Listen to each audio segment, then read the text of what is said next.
you're finished. I think there's one big area that I haven't talked about right now, bro, is that mashaAllah, tabarakAllah, you know, you've shown real leadership, bro, with atheism, you know.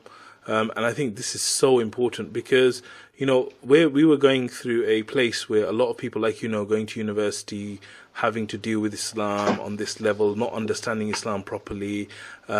And, you know, this thing that you've done with atheism is really, truly inspiring, bro. It's one that, you know, like, it makes me feel so happy to have you in our ummah, alhamdulillah. Like, imagine if you were on the other side, bro. May Allah protect us, right? Amen. So, I think that this real thing was huge leadership. So just tell me a little bit about what drove that. To be very honest, bro, look, let's be very honest. I wrote this in the preface to the book, that a lot of it was trial and error in the beginning. Because in the beginning, I was just basically emulating and almost plagiarizing and copying Christian philosophers, right? Because, you know, I was so passionate about Islam, I was so passionate about spreading what I believed to be true, that the next best thing that I had, we didn't have anything in Islamic literature. I was like, well, this is a Christian, he believes in God as well, he's doing great work, so I would emulate him a lot. And then that's the first stage of actually trying to discover yourself and your own positions, by emulating other people sometimes, right? And I did a lot of mistakes in that, some mythological mistakes, absolutely. And maybe I spoke about things that I didn't have correct sound knowledge on, right? You may say there's excuses, there wasn't much people around me, you didn't have scholars or books in the English language, but look, it's not like all of a sudden I'm a great leader in atheism. No, it was like trial and error, did a lot of mistakes, but there was a period where I started to realize, look, we need to be more true to the tradition. And I think that's one of the reasons why I wanted to write the book as well, because I felt there was nothing in the English language that was in-depth enough to actually solve a crisis that we had in the English-speaking audience, yeah? So maybe if anything was leadership, was basically writing the book. But the funny thing is, I didn't even think of writing the book. It was Tarath Publishing came up to me, and they wanted to create a sub-publishing for, like a sister publishing group for students or something, and they asked me to write the book. It was actually originally done because someone asked me to do it, even though I probably didn't have the right knowledge. And you know, it's so true that one person said the greatest book that you would engage with or write, or the greatest book that you would engage with or read, is your own book, because I learned a lot just writing the book. It was a 3-year journey for me.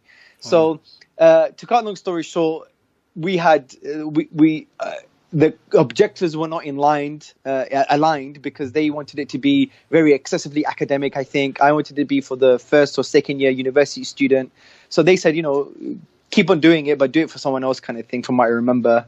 And then after I found a publisher and I did the book. So I think, if anything, the good thing that I did was probably write the book, but that was as a result of my negative experiences from refining the arguments, trial and error. You know, I had debates with many academics, some of the greatest academics in the world, like Professor Simon Blackburn from Cambridge. Obviously you had Lawrence Krauss, but you know what I mean. So we had all these debates, and a lot of these debates I made mistakes too, but you learn. So I think for me, it wasn't an easy road, bro. It's not as if, oh, look at this guy, he's really bright. You know, I just finished postgraduate in philosophy relatively recently. It's not as if I already had it, right? So where did you find the courage, bro? Because, you know, you were going against like scientism and Darwinism and all these things which are like seen as certain truths, and then here's this, you know, Muslim guy who's standing up and starting to talk about these things. Where do you get the courage for something like that when you don't actually have a degree in this stuff and you don't really know it so deeply? Where does the courage come to do that? Oh, I don't know. Is it courage? Is it ego? I don't know, bro. Maybe it's a bit of both. But may Allah protect us. But I mean, in the sense that, you know, you got slated a lot of times online by all these, because they have a whole load of. But alhamdulillah, bro, look, I think the good thing is now is that the good thing that my father tried to give me, and he even mentioned this as well, was try to be self-aware and have conscientiousness. So I had a lot of experiences. Some of them were negative, and hopefully I was conscious enough to analyze them and improve. And the book is a result of that, and the training courses were a result of that. And hopefully we've tried to shape a narrative and help others. So there are future stars in the ummah now. Look at Sabur, man. Sabur Ahmed.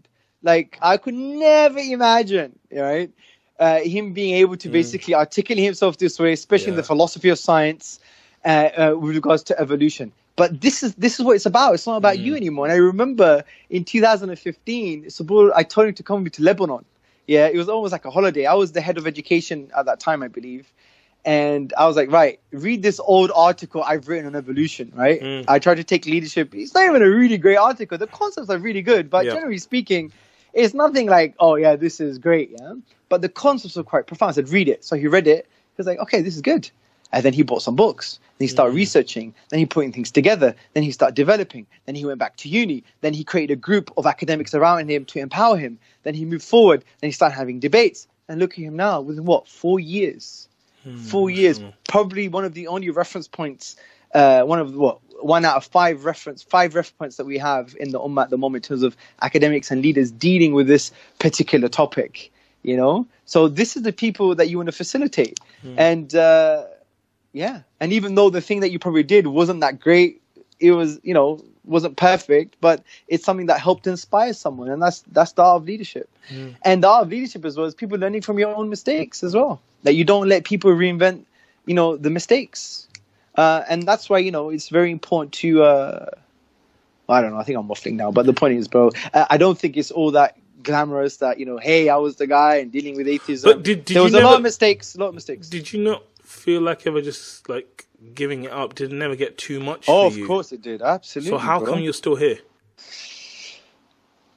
Well, ultimately, everything is because of Allah subhanahu wa ta'ala. That's for sure. If it wasn't without him, we wouldn't be anywhere or do anything or be able to say anything. So it's all as a result of the will of Allah. And, you know, there's a Cypriot Greek saying, right? You have skulugui. Skulugui is a worm. There's a little worm that eats in you, right? You got to do this stuff, right?